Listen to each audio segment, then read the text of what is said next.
me and AJ are going to do a breakdown of the Breonna Taylor situation, and we want to walk step by step down the line, so that way give you the best kind of clarity. And so what I want you to realize is that by no means is today's episode here to encourage you to feel one way or another. We want to just lay out all the facts, the realities of situations, and we want you to come to your own conclusion. Hey, what's up, everybody? It's AJ, and as always, we want to pay homage to our sponsor who is near and dear to our heart, Thin Line Anthem Supplement Company. They're a supplement company ran by first responders, and they create amazing products for first responders.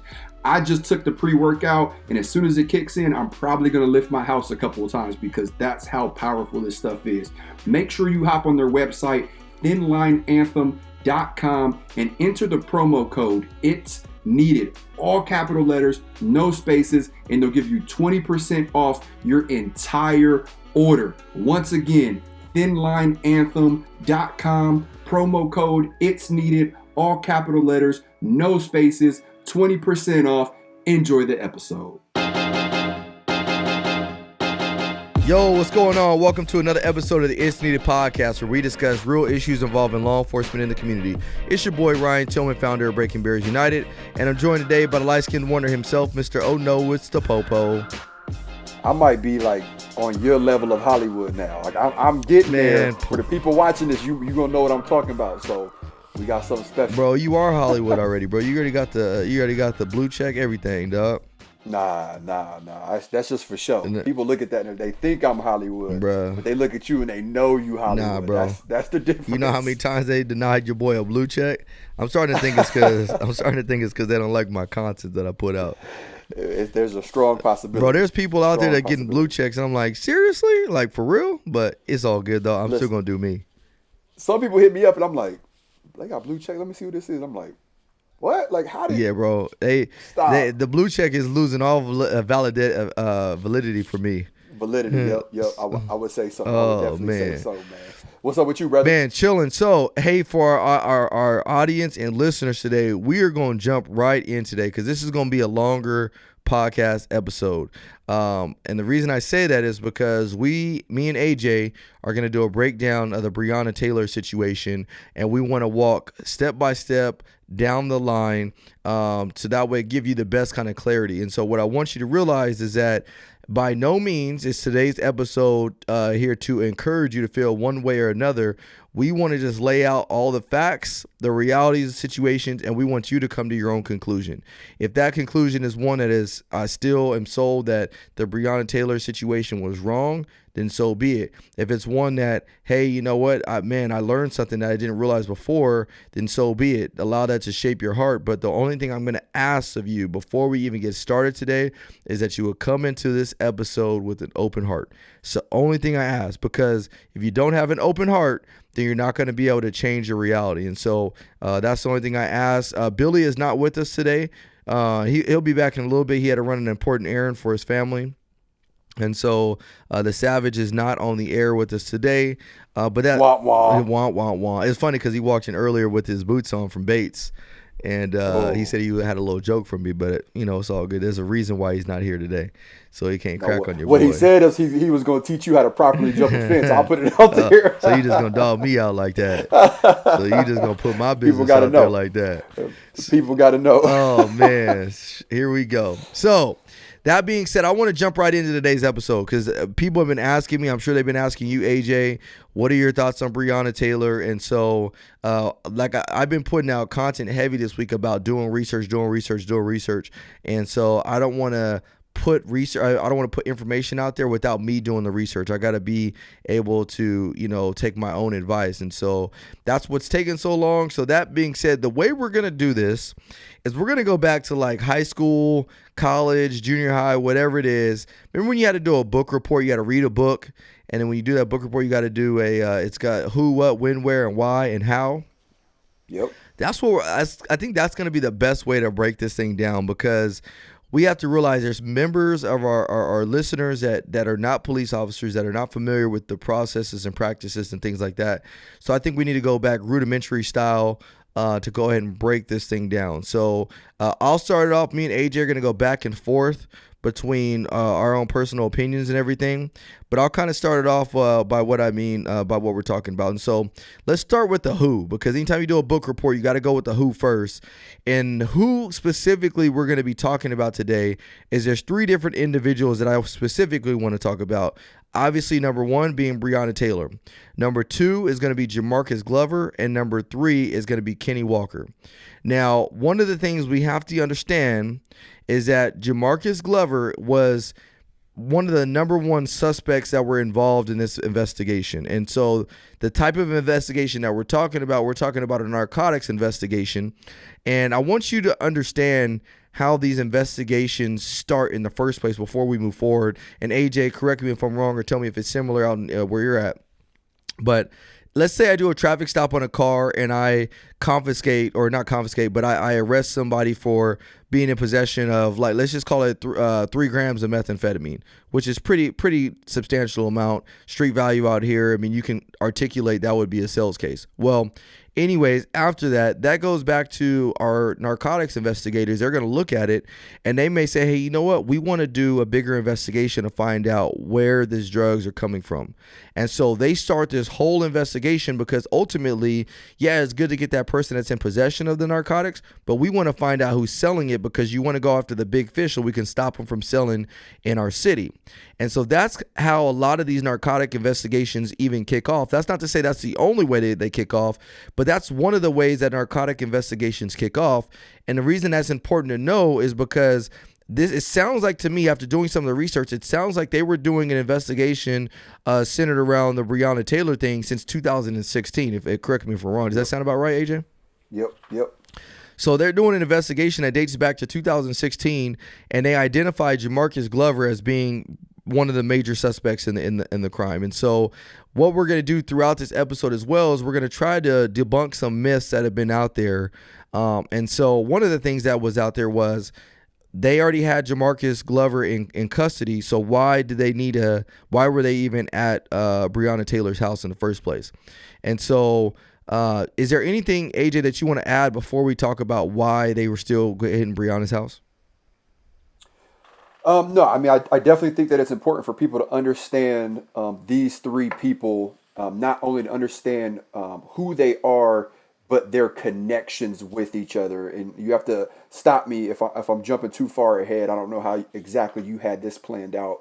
But when we're talking about Jamarcus Glover and the investigation that started in 2016, we're actually talking about a homicide investigation where they found the victim was inside of a car, and the car was rented from Breonna Taylor. Yes, correct. So we want to make sure that you as the listener and you as the viewer understand not only who these people are, but how they're connected. Because there's so many times where they're like, well, what did Breonna have to do with this? Or what did Mr. Walker have to do with this?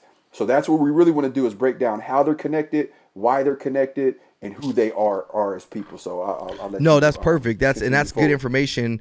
And the reason, and so in some of the reports that I was reading, like AJ was saying, that Breonna Taylor had rented out a vehicle that was involved in this homicide investigation. So not only do you have a homicide investigation, you also have narcotics investigations all lumped into some. And so I want you to realize, let's take a step back for a second.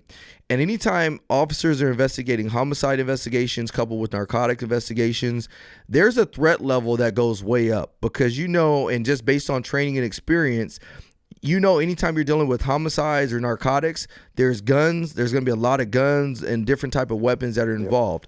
Yep. Why you might ask is because there's a lot of people lose their life over narcotics. Big time. Yeah. Oh, the sale 100%. Of it, the stealing of narcotics, you name it. And so, and I'm sure you guys have seen, this is one thing that is actually an accurate portrayal when we watch movies, is when you see people going off the cuff with weapons and stuff like that over the sale of narcotics. Well, that is very true in the streets. And so the reason that's important to notate is because when you go into starting to write a warrant and starting to do an investigation, you're already on, a high alert, just because this is a dangerous investigation.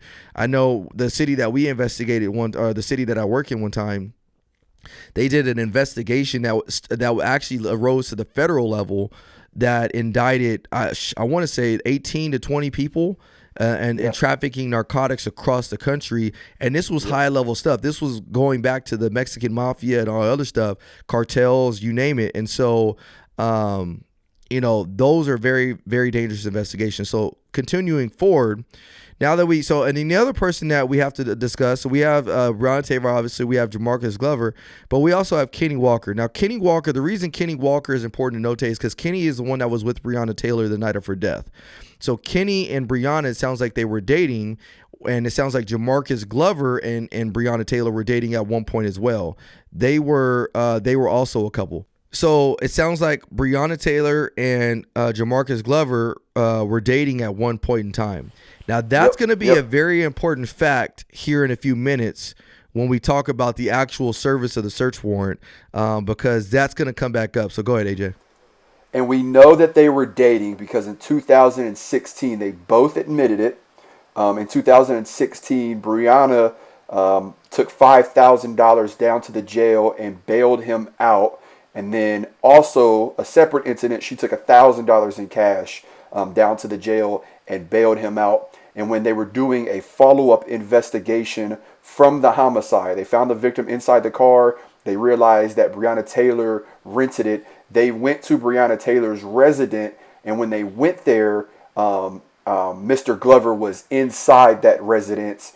And when asked, what happened? Do you know the victim? She said, I don't know the victim, but I do know that my boyfriend has been driving the car around. So just for anybody wondering, that's how we know that they were dating at one point. Yes, and there's also, looking at the reports, there's also phone records from from jail calls.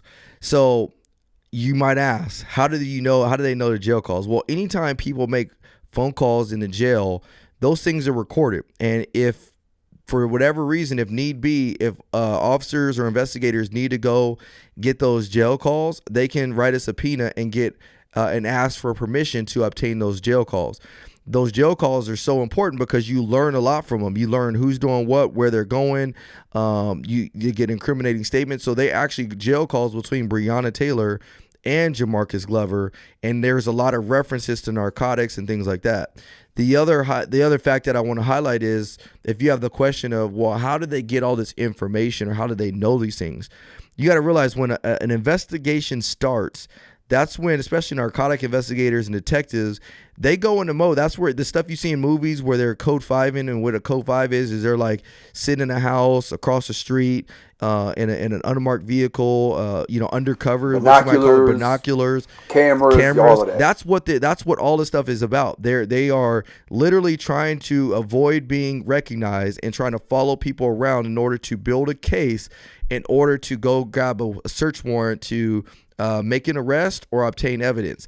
The other part of that to also notate is that when doing that, they have to be very, very mindful of not exposing or compromising the case and getting found out, getting discovered.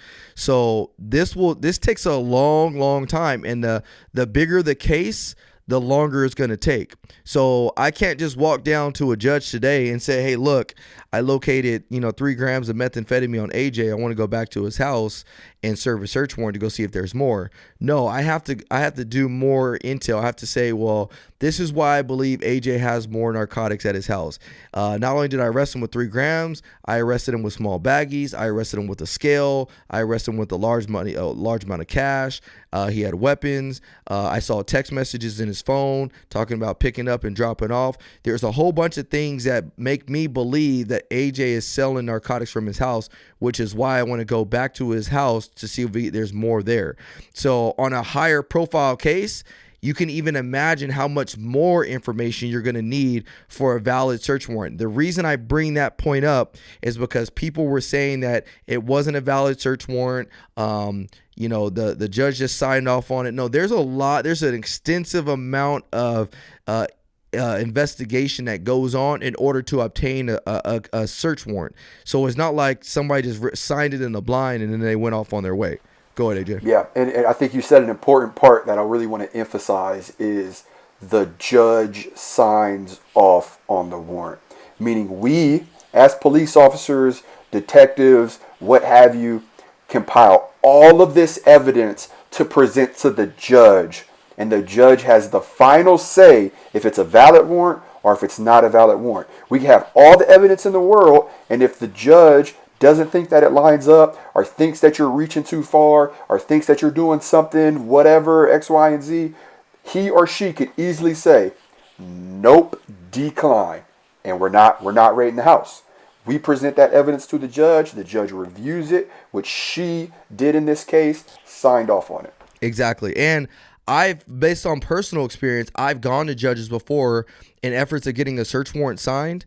And I've had judges in front of me mark the mess out of my search warrant and tell me it wasn't valid. They would look at it, they say, nope, this is wrong, nope, you need this, you need that, you need this, you need that. I felt like I was in the principal's office because they had a red pen, and I was like, golly, she's marking my thing up. And there is nothing more defeating, but it's for a reason, right? Yep. The judge wants to see a little bit more. The judge doesn't like what you put in it, right? Like, that is for a reason. There's a reason that we just can't go sign our own search warrants. A judge has to sign off on it. So you're absolutely right. I've had the same exact thing happen to me. Exactly. So that being said, let's move forward and talk about a little bit more about the when the shooting occurred. And so now that we got Breonna Taylor, Jamarcus Glover, and Kenny Walker established who they are, the only reason I'm going to keep it at who they are is because those are the main people whose names we keep saying up. Actually, before we go on to the day the shooting occurred, I want to again debunk another myth and highlight something. And again, the way we're doing this podcast today is not so that way you can come across and be like, oh, well, I changed my whole mentality on it and I was lied to. Or it's not for you to be like, oh, see, I'm still pissed off. I just want you to be able to know the facts and then you make your own determination. The way the media portrayed this, so the shooting occurred March 13th. When George Floyd happened and some other things happened, this all resurfaced back to the surface. When they started putting news out or information out about this case, you have to realize that we didn't really have any of the facts going on at that time because there was still an active investigation. Partly so because I don't believe the officers were wearing body cams. So when they're not wearing body cams, it's a lot more effort that these officers or investigators got to put into it because we can't even just go watch a video. They got to gather statements and everything else. Well, one of the things that they said about Breonna Taylor was, hey, she was in her home sleeping, that the authorities hit the wrong house. She was an EMT. She wasn't involved in anything. I got to stop there because there's a few things that I have to highlight specifically about that. Now, based on my training and experience, usually anybody that's involved in narcotics, whether you're selling, whether you're the one receiving them, or whether you're related to somebody that is selling narcotics, you usually know what's going on. And so the reason that's an important fact to bring up is because the way the media portrayed everything was that Breonna Taylor was just completely, they almost made it seem like the shooting that happened with both Botham, I can't remember how to pronounce his name, in Texas, where the off-duty officer showed up at his apartment and shot him because she thought that somebody was in his apartment. That was one of those where that guy was literally in his apartment, minding his own business, wasn't doing anything, that he was completely doing everything that he could have been doing, wanted to do and everything, and he was wrongfully killed. That's a prime example of showing somebody that is actually killed not doing anything. Breonna Taylor, on the other hand, the reason this one is a little bit different is because she had wherewithal of criminal activity that was taking place in her life. She was dating people that were selling drugs. She was renting cars out that were involved in homicides. So there was some belief. She had knowledge that people were doing criminal activity. And so for those of you that want to say, well, what are you saying? Are you saying that justifies her being dead? No, not at all. I'm not saying that justifies her being dead. But what I am saying, though, is when you are involved in certain criminal activity, there comes a level of unforeseen circumstances that can arise not without you actually recognizing what you're involved in. You ever heard the phrase in too deep? People get in too deep sometimes, not even realizing how far in they are until it's too late. And so I think this was one of those cases. And so we got to go back and we have to realize that anytime we see something in the media, nobody regulates the media. Nobody. And so if it sells a story, if it's attractive, they're going to put it out there just because it's going to get viewers to their pages and things like that. There was no information out enough or early enough for us to make a determination of whether or not this was right or wrong. Yep, and if we want to jump back to January, so well before the shooting, Mr. Glover was incarcerated, and you were talking about the jail calls. So let me stop, because I already know somebody's going to say this, is when you are incarcerated and you pick the phone up, one of the first things you hear before it actually rings is a pre-recorded message letting you know that the call's being recorded. Yep. At least here, I'm pretty sure that's nationwide, but it lets you know. So everyone in jail knows when you pick that phone up, you're being recorded. So I just said that because I already know somebody was going to say, well, that's an invasion of privacy. You don't have the right to do that. Whatever. There goes that. So we'll jump to January. Jamarcus is locked up. He calls Breonna. This is just to debunk one of the myths. Once again, it's not justifying the fact that she's dead, but we're linking them together. We're also linking together the fact that she knew what was going on with the sales of narcotics and debunking the myth that she had no part in any of this. January, DeMarcus Glover's locked up. He calls her. He's basically saying, hey, did you talk to Doug? She's like, Doug who? Big Doug. Call him on Facebook. She's like, I can't find him on Facebook. What's his Facebook name? He tells her, like, this is his Facebook name. A couple hours later, he calls her back, and he asks, hey, did you talk to Doug? And her exact words, yeah, I did. He said that he was already at the trap. Then I talked to him again a couple minutes later to see if you had talked to him. So for those of you who don't know, a trap house is a drug house. A trap house is a drug house, okay? Once again, we're not saying that she deserves to die because of that. We're debunking the myth that she had nothing to do with it. We're linking them together well before the shooting, but not too far from the shooting to where it would be irrelevant. It's only a couple months before the shooting. And we're also letting you know that she was well aware and well involved in these activities.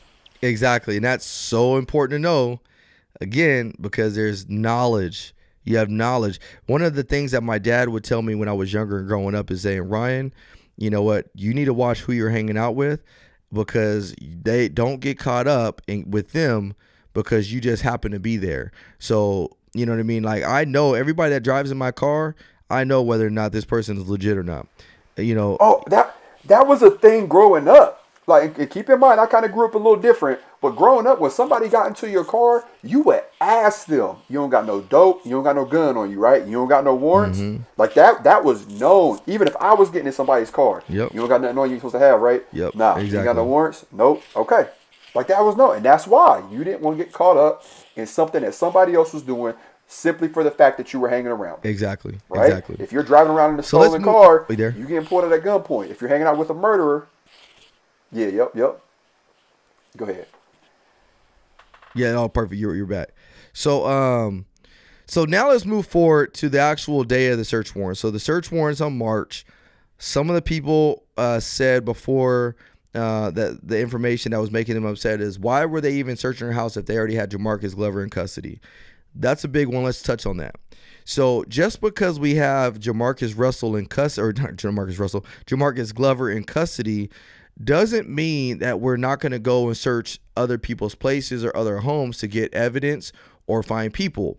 So there's a thing that's called the fruit of the crime. So I'm going to give you guys an example of what this means. If I were to arrest AJ for being under the influence of drugs right now, I contact AJ during a traffic stop. I determine that during my traffic stop that after running him through a few tests, that AJ is under the influence of a narcotic. Whether methamphetamine, cocaine, whatever it is, I determine based on my training experience, he's under the influence of a narcotic.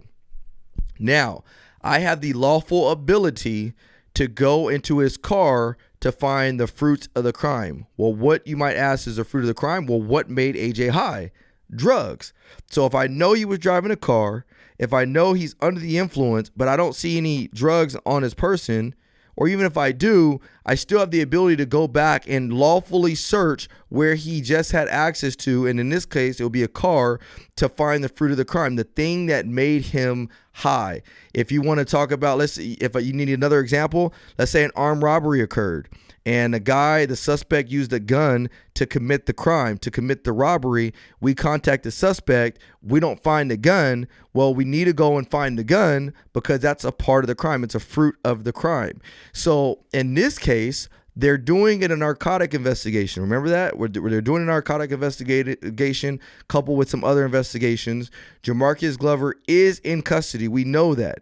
However, during the investigation, over the course or the time period that these officers or investigators were, doing, stakeouts and all the other stuff, they had reason to believe that there was evidence located at Breonna Taylor's residence that would also substantiate the crimes against Jamarcus Glover and whoever else was involved.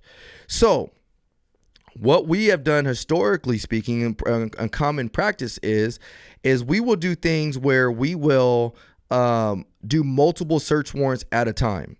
Now, why will we do multiple search warrants at one time is going to be the question, because I've also heard that saying like, oh, well, they had already hit another house. The reason, without giving all of the tactics away, if AJ and Billy, I'm going to use them. If AJ and Billy are selling drugs, AJ's in custody. They go back to AJ's house, but there's people at AJ's house. Billy is also involved in the sales of narcotics with AJ. If we just go hit AJ's house and somebody's still at AJ's house, bring, Billy, hey, bro, I need you to go ahead and get rid of everything, flush it all down the toilet, get rid of the guns, whatever it is. They just hit my house. There's a high likelihood they're coming to your house next. Yep. They can tip you off. Not only that, go ahead. But the streets talk, right? Oh, yeah. So, like, if they see 5 black vans and your front door off the hinges and people in zip ties and handcuffs with Post-it notes on their back identifying who they are, before you even have a chance, you being the person that's arrested, to make that call, I guarantee you, your partner or whoever it is that you're affiliated with already knows what's going on. Yep. The streets talk. So it's the element of surprise. So let me just give you, the reason we bring it up is because that's what happened on this day. They served multiple search warrants at other locations, including Breonna Taylor's location. Let me give you an example of how this occurred even on a higher scale. Recently, I was aware of an investigation, a federal investigation, where they hit over 50 locations nationwide simultaneously. So they meet up, everybody has a plan. They say, hey, look, we're all going to brief at these different locations. And then at this point in time, at 8 o'clock in the morning, whatever it is, we're all going to step off and we're going to all hit these locations because they want that element of surprise. So just because they already had Jamarcus Glover in custody and maybe they've already searched his house, they still have to go to other places to hit in order to get the evidence or whatever they're looking for in order to substantiate this case. Breonna Taylor's house being one of them. And correct me if I'm wrong, but he was not in custody when the search warrant happened, right? Ooh. I think that he was out, and I'm pretty sure that he was arrested in one of the other search warrants at the house. Yes, you're right on that. You're right. You're absolutely right. So he was out. You're absolutely right on that. Just to show you that that's irrelevant, right? Like, say he was still in custody. Even if that was the case, you could still do search warrants to collect evidence, because at this point, we're no longer looking for a person. We're looking for evidence. Exactly. And before we get to the search warrant part, I think it's important for people to understand why was Breonna Taylor's house or apartment listed in one of the houses to be raided, right? To have the search warrant executed. So, Jamarcus Glover, known boyfriend of Breonna Taylor, known associate. They have jail calls where she's basically helped running this operation, right? Like, yeah, I'm telling your business partner to go to the drug house. You already told me that that's not where he's supposed to be. Boom. All right. We got all of that. When Jamarcus Glover had his car towed, he went to the police department to file a complaint on the officer that towed the car. You have every right to do that. The number that he used, Breonna Taylor's number. So, during this investigation, once again, Ryan said these investigations go deep. They wrote a search warrant, unbeknownst to Mr. Glover. We want his bank statements. So they pulled his Chase bank statements. The address that he used, Breonna Taylor's. They surveillanced Mr. Glover multiple times, multiple days, and seen him several times in and out of Breonna Taylor's apartment. They seen him go in once and come out with a package, like a box. All right. So when we talk about why Breonna Taylor's house, why were they there in the first place? That's why. That's why. And from my personal experience, I've seen drug dealers and people who commit violent acts stash firearms, stash drugs at their girlfriend's house because they think that we won't look there. So exactly. Keep that in mind. They're trying to hide it, and it's important to notate is anytime we're trying to obtain a search warrant, there's these things that are called legals that we have to get. And what legals are, and this is an important fact to know, is legals is anytime we go to get a search warrant signed, we got to be able to describe the house. We got to describe what it looks like. We got to be able to describe, and I'm talking down to the shingles on the roof, to the color of the numbers on the curb, to the color of the front door, just to avoid hitting somebody's house that was not the house we were supposed to hit. So that's why these legals are so important that people don't realize is that these officers or whoever was investigating, they had knowledge and to believe. One of the things that we also do, and AJ just alluded to it, is that we also check mail. Is a person getting mail to this location? Are they getting, what type of information? What's putting me at this house? And so they had enough information and reason to believe that he was tied to Breonna Taylor's house. And if he's tied to Breonna Taylor's house, what's the likelihood of there being narcotics or whatever it is, or evidence of the crimes that they're investigating at her house? It's very likely. Very, very likely. And so that's another reason why not only does it attach Breonna, that gives explanation of why they were Breonna Taylor's house, but it also explains, even though they were dealing with Jamarcus Glover at another location, why they had to come back over there in order to search that place. So now let's get to search warrants and the execution of search warrants and how they go. Now, anytime we do a search warrant, it's not like, hey, we wake up one morning, we go show up at the house and we just go hit the door. No, we have this thing that's called an operation plan. It's an ops plan. And in that ops plan, it describes everybody involved, pictures of what they look like, where the house is at, a map to get to the location, a map to get away from the location, what to do, what we're going to do when we get there, what we're going to do if something goes sideways and how we're going to, deviate from that plan. If there is belief that weapons might be involved, if there's animals at the location, it goes deep. We go through this tremendously before we even execute the search warrant. So I can imagine those guys probably did something similar that day when they were doing the execution of the search warrant. When writing the search warrant, there's a place where you can ask for either night service or no night service. A no night service means that there's only certain hours that you can execute a search warrant during daytime. And I believe, I think it's like 6 a.m. to 10 p.m. or something like that. I may be off of my hours. So a majority of search warrants, a lot of them are during the day, during search warrant hours. But you can ask for night service. And why would you ask for a night service search warrant? Is that element of surprise. You want to go there when you know they might be asleep. You want to go there when they're going to least expect you. Why? Because you don't want them, if you know they may have guns, if you know they may have weapons, you don't want them waiting for you to show up. Why would I go to somebody's house and I know they're waiting for us to show up? You know what I mean? And so that's why a lot of times we'll ask, hey, can we get a night service warrant obtained for the specifics of this search warrant? Because there's a danger, there's an element of danger that's going with this search warrant. So then there's also a thing on there that's a knock and no knock warrant. This has been a large part of the controversy regarding the Breonna Taylor incident, this knock and no knock thing.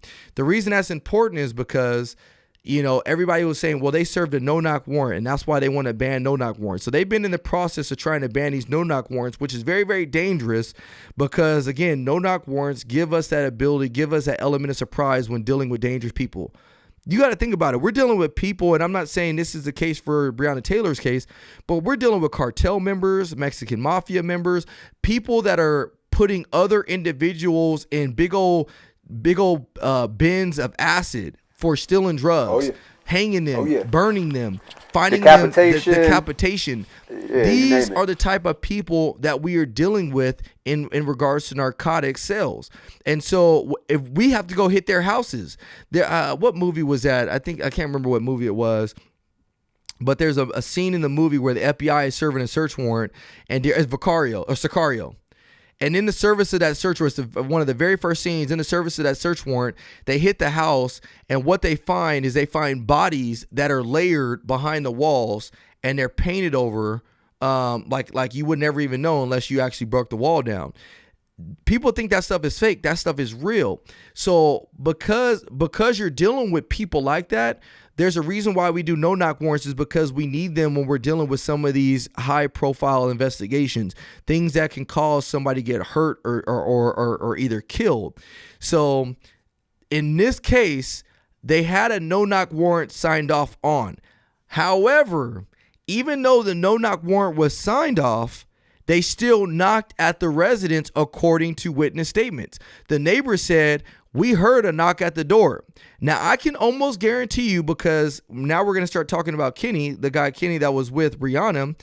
He said that he heard a knock, but nobody identified themselves. The police did not identify himself. I'm telling you now, and I put my life on it, that when those officers knocked on that door, I can guarantee you that they probably did knock, knock, knock, police, open up. Knock, knock, knock, police, open up. We don't just knock like we next door neighbor trying to get a ruse out of you. If we're going to go in with a no knock, we're just going to go in with a no knock. We're not going to try to let you know at all. But if we're going to knock, we're going to announce our presence. Knock, knock, knock, police. Knock, knock, knock, search warrant. Knock, knock, knock, police. There is witness testimony that said this is what they heard. They actually heard the police knocking on the door. Now, why would Kenny say that he didn't know that they were police? Well, why would he not say that? He's a person that's under investigation. You don't want to come out and be like, "Oh yeah, I knew y'all was here. I knew there was drugs." Like, no, like it just doesn't go well. So go ahead, AJ, before we move forward. Hey, what's going on, guys? Sorry to interrupt the podcast, but I have to do so because this podcast would not be possible if we did not have sponsors like Thin Line Anthem. Thin Line Anthem is a supplement company that has helped me get to my fitness goals and my health needs. They provide protein, they provide pre-workouts, you name it, they have it. And so make sure, if you're not doing so already, go to thinlineanthem.com, order your stuff now. Make sure you use promo code It's Needed, all caps, no spaces, so that way you can get a discount as well. Hope to see you guys at that end of our fitness challenge. Thanks again, and God bless.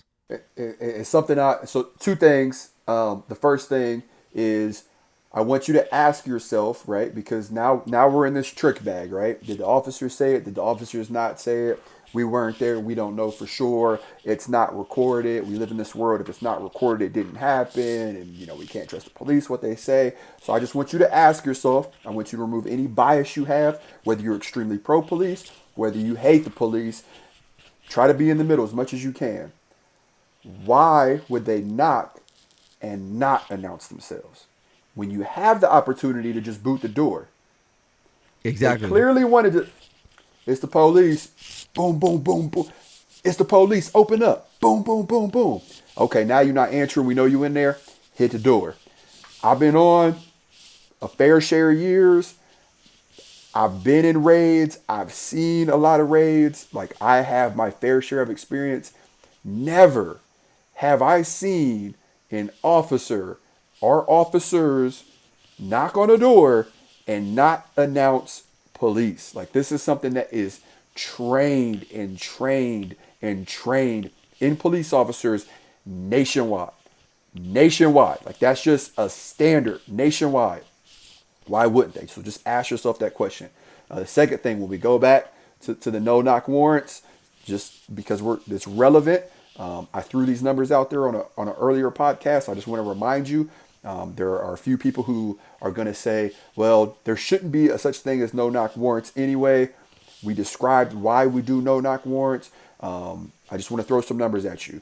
Last year, the highest number that I could find that police officers shot and killed people is 1,004, meaning the millions of police officers in the United States of America shot and killed 1,004 people, okay?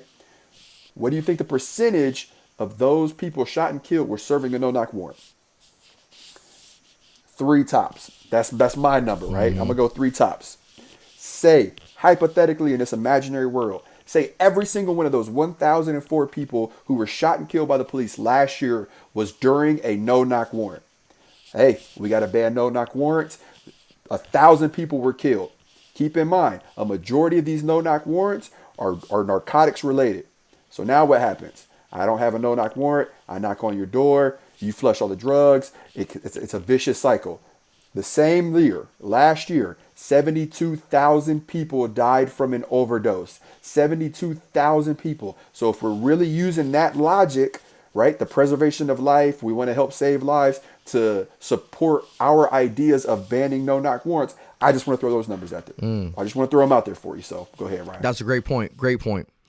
So now that we know what the difference between a no-knock warrant and a warrant is and everything like that, let's actually move forward to now the execution of the warrant. So we just talked about that they actually, though, there was witness testimony that said that they were knocking and they heard knocking. Now, this is where things get very, very, sideways because they go to execute the warrant. So they knock a couple times and then they decided to breach the door. What did I mean by breach the door? Bust the door down, take the door off the hinges and go in. Now, it's at this point in time where they make entry into this residence. There's only one officer that actually makes entry, and he's the one that ends up getting shot. Now, do I personally believe that Kenny knew that the police were at his door? Yes. That's just my personal opinion. Now, this is the one part where I will give my opinion. I personally believe that he knew that they were at his door because you just know, like, if you're involved in shady activity and things like that, or if you know that, if you've been around the block before, you kind of know. And again, I firmly believe that he heard the knocking at his door. I think he knew it was police.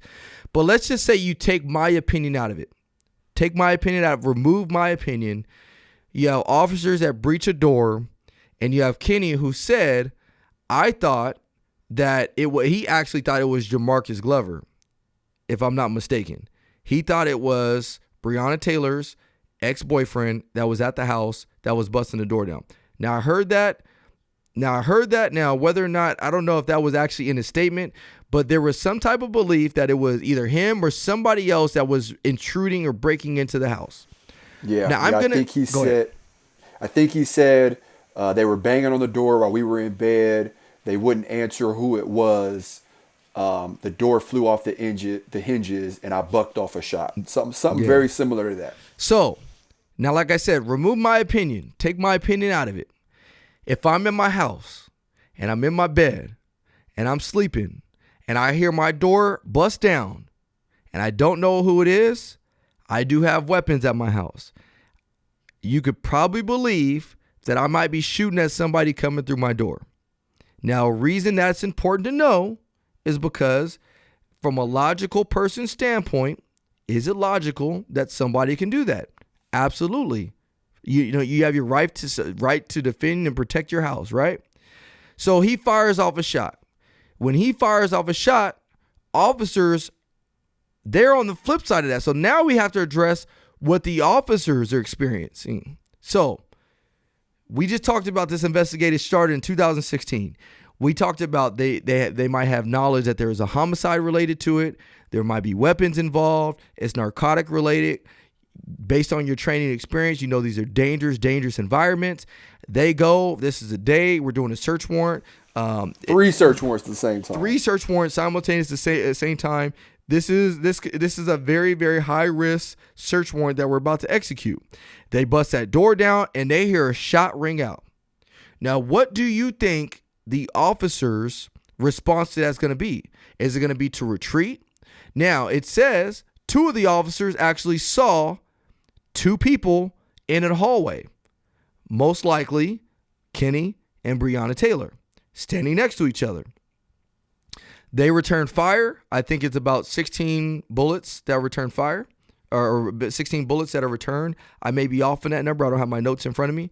But they return fire because they hear somebody shooting at them. Now, remove all your emotions, remove everything right now, and I want you to just imagine yourself. You are serving a search warrant at a house. You open the door and somebody shoots out at you. What is your natural response? Not what everybody else's response is telling you to do, what would be your natural response to that, especially if you have a firearm on you? You're going to shoot back because now you got to protect yourself. You got to protect your partners. And not only that, one of the officers got hit in the leg. So the officer that made entry actually got hit in the leg by Kenny. Now, I've heard some recent information that came out there saying the ballistics don't match up with Kenny actually shooting the officer. And so they're saying it could have been friendly fire. But let's just say it was friendly fire. They heard a shot come from in that residence, and I'm sure they freak out and they shoot back. So they shoot back, and sadly, they end up, Breonna Taylor ends up getting caught in the crossfire.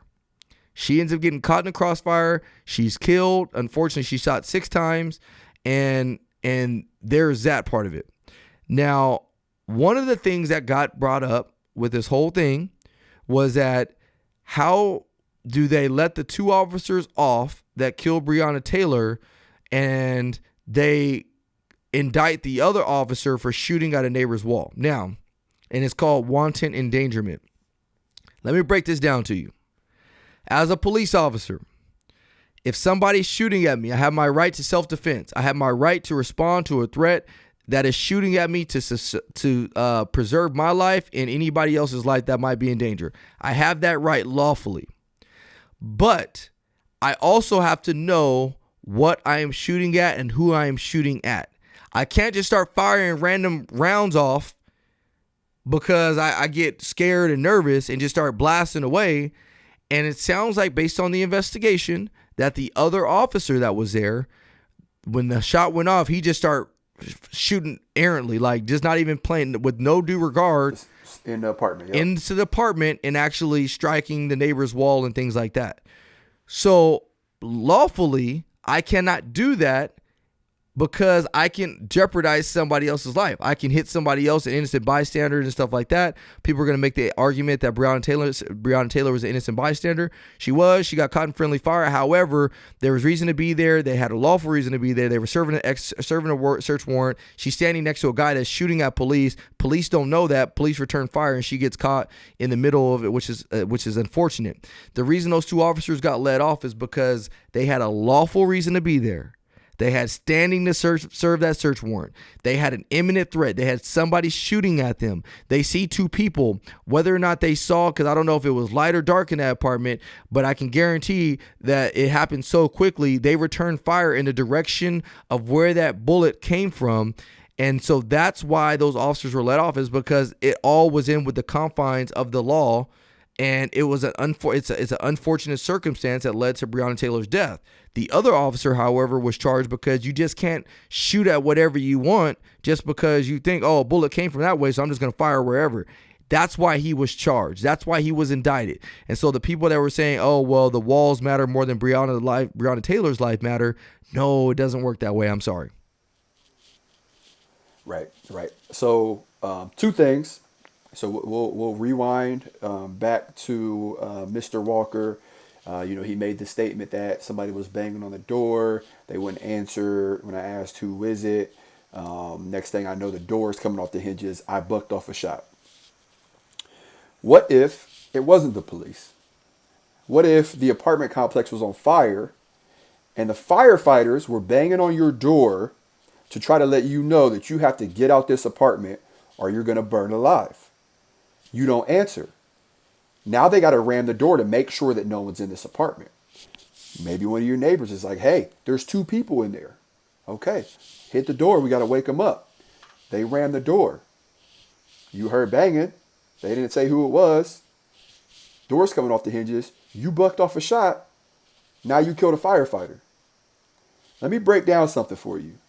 You have the right to defend yourself and your home, right? Different states have different laws. Stand your ground, the castle doctrine. There's all sorts of different names for them.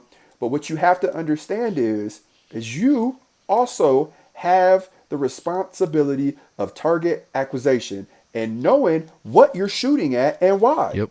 Just because your door comes off your hinges doesn't mean you can just start busting rounds through the door, right? Yep.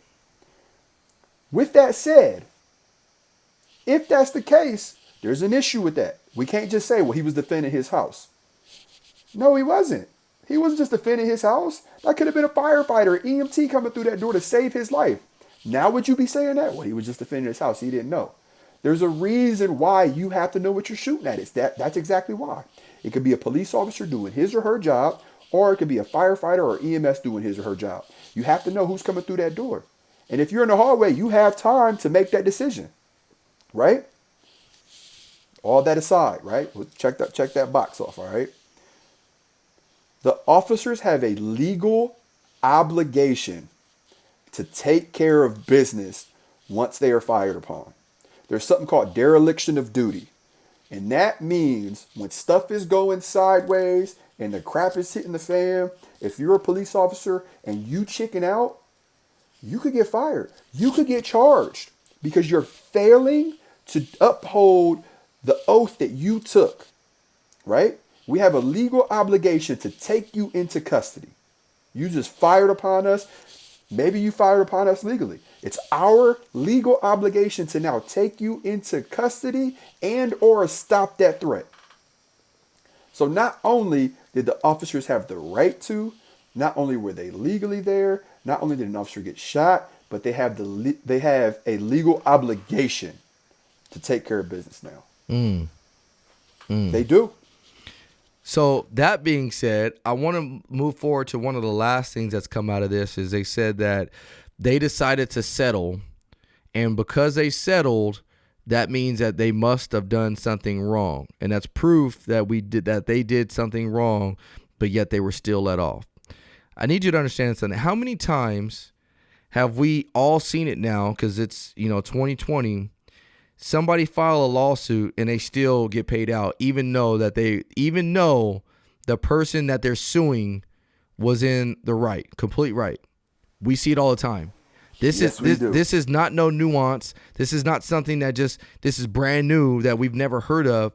People settle all the time, and the reason they settle is because a lot of times it's cheaper to just settle than to continue on an investigation that's going to take time, is going to cost a lot more money, and so they would just run. So, for example, you get in a car. One of the things Gordon Graham always talked about is like if an officer got into a traffic collision on duty, and what would happen is the old days, that a police officer crashes into a civilian takes that officer to court. When they go to court, they're like, oh shoot, man, this is like we're gonna fork out a lot more money than we would had we just settled. So what he started doing was he started carrying a checkbook as the watch commander, and anytime a police officer got into a traffic collision with a civilian, he would go out there, as long as there was no injuries involved, he would say, how much did you think that it would cost to fix your car? $500. Perfect. He'll cut him a check, $500 on behalf of the police department, and send him on his way. Even though it may have been the civilian's fault. That traffic collision could have very well been the civilian's fault. But it's a lot cheaper sometimes just to settle for that $500 than what it's going to be to go through a civil lawsuit. And so the reason I bring that up is because everybody's saying that, oh, well, the civil lawsuit, the settlement is proof that they did something wrong. Now, that doesn't necessarily mean that there's proof that they did something wrong. It might be a lot cheaper just to settle than to continue on a process that's going to cost a lot more money. I think the settlement was $17 million, which, by the way, the attorney that's doing the lawsuit is probably going to get a lot of that money. And one of the things that somebody brought up to me recently that kind of bothered me was that same attorney that is representing the Breonna Taylor family is the same attorney that's always representing a lot of these high profile cases. But where is that attorney at when you see the little 9-year-old kid get shot in the neighborhood by some gang members? Or, where is that person when, a lot of these kids or whatever are getting killed by each other? They're not there because there's no money in it. And I hate to say that point, but I have to say it because look at it. I want you to be aware. If you're somebody listening to this podcast, look at this. You're going to see familiar faces in all of these high profile cases. Why? Because there's a lot of money that they know they're going to be able to get based off of settlements of these investigations. And so I had to throw that part out there because I know there's been a lot of people saying, oh, well, they settled, so they must have did something wrong. No, just because they settled doesn't mean they did something wrong. So the last thing I'm going to end my part of this debrief with this, and I'm going to turn it back over to AJ, is what we did today was really break down this whole investigation from start to finish in the most rudimentary way possible, so that way you can kind of get an understanding of how we operate. Did we maybe leave some things out? Possibly. I won't know until I listen to this again. Is there ways and room for improvement in our system? Absolutely. Absolutely.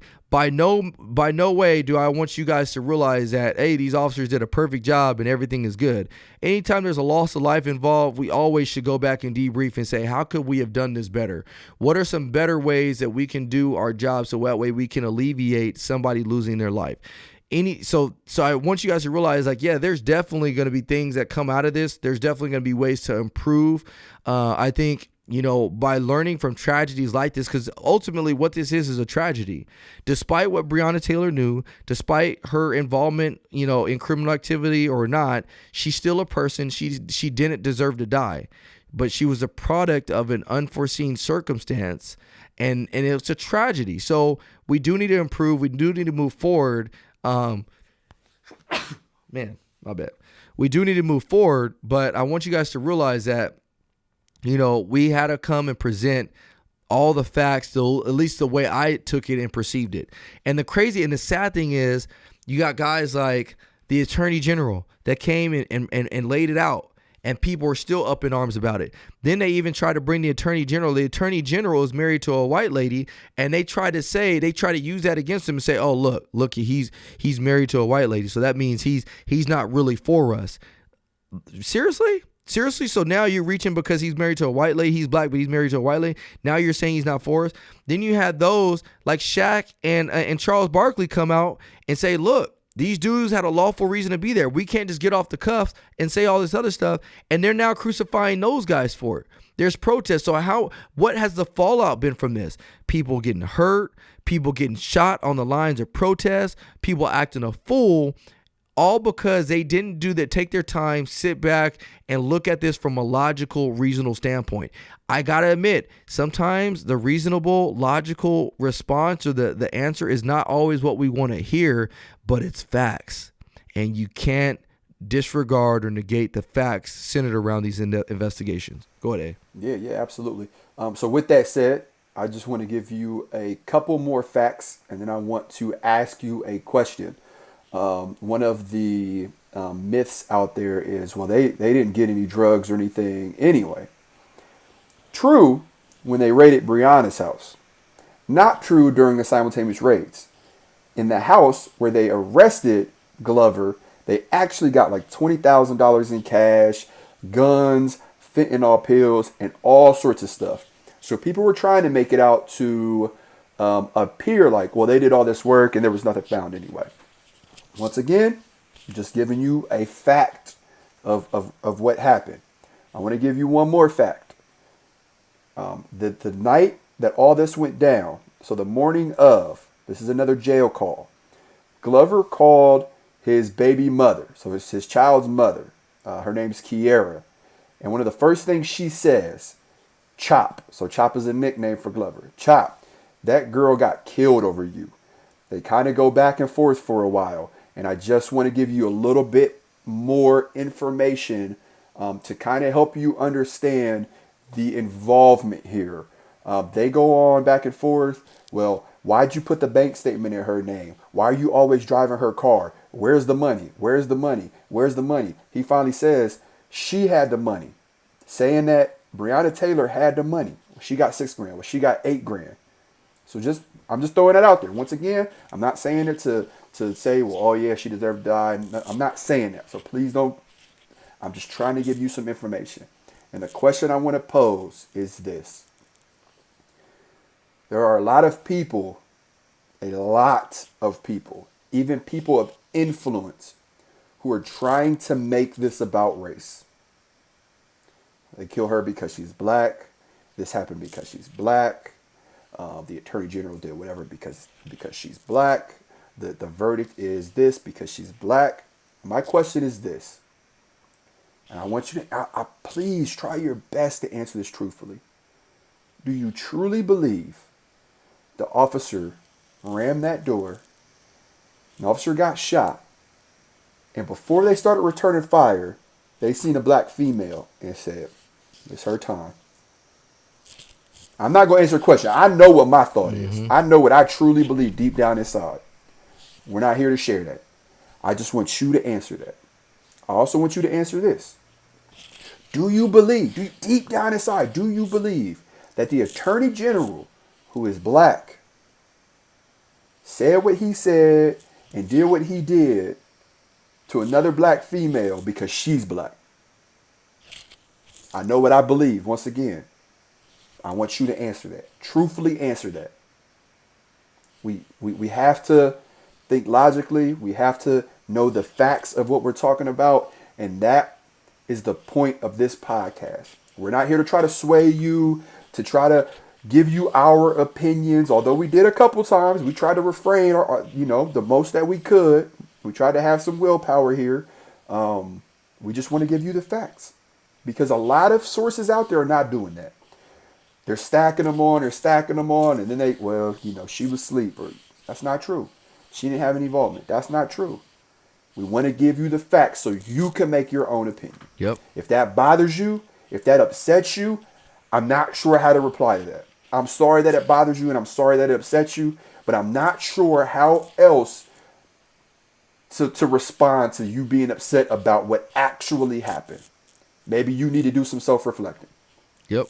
And if we're wrong, call us out. If we're wrong, you send us the documents, you give us the resources, and the next episode and on my social media, I'll put it out there and say, you know what, I was wrong about X, Y, and Z.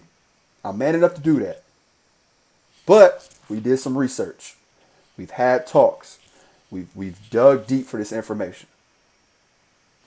It's up to you at this point. Yep, exactly. And so what I'm going to do is I'm going to end on this note. On the lines of doing research.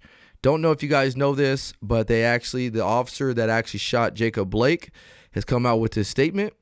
And in his statement, he says that he shot because he had knowledge and belief that Jacob Blake was trying to kidnap some of the kids in the backseat of that car.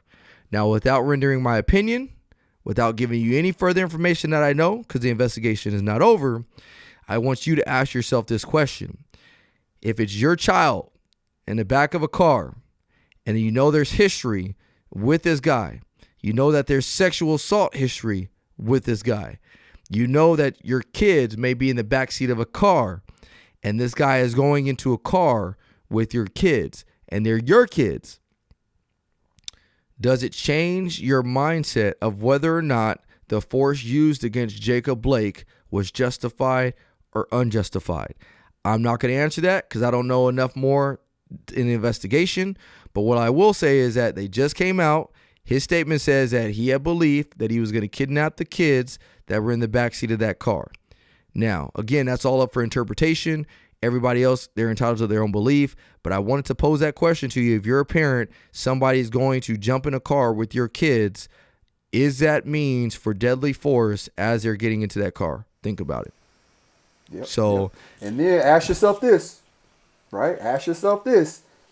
If you had a level 10 energy this whole time about that, and then you find out facts, once again, you find out the facts of what happened, are you man or woman enough to say, okay, I was wrong? If the answer is yes, then will you have that same energy level, letting the world know and letting the people who you have influence over know that you were wrong? And not on some oh, look at me, I didn't know what I was talking about, but more so to let the people who you have influence know the facts of what happened. Exactly. So we encourage you guys, go out there and do the research. There's many different things that we took to do our research. There's a whole bunch of articles out there, reports for the Breonna Taylor case, everything, you name it, you can go out there and look it up. So go and do it yourself if you feel like you're obligated to.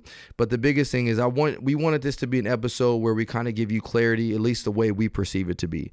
So again, without giving you our opinion, whether or not it's right or wrong, The reason I don't want to do that is because I think there's too much of that going on, where people start to insert their own opinion, and then other people take their opinion as being word or bond. We wanted to give you the facts, and then we wanted you to make that ultimate determination of whether or not you thought it was right or wrong. That's how we move forward. That's how we progress in society, is by being able to be our own critical thinkers. That's what they teach you when you're young, to be a critical thinker, not have somebody else do the critical thinking for you. You know what I mean? That's the purpose of tests and everything like that. So we hope you guys enjoyed this episode. This is a special edition episode. If you guys like this episode, please make sure you guys give us a 5-star rating, 5-star review. We truly do read those reviews, and if you're one of those people that's been doing it, we've seen a lot of new reviews come through recently, and we appreciate you. So keep them coming. And if you like this episode specifically, let us know. We'll do more breakdowns like this for future high-profile events. Maybe we'll do one on the George Floyd, you name it. But just let us know if you like it or not. But we always appreciate you. We love you guys, and we'll see y'all next week. Peace.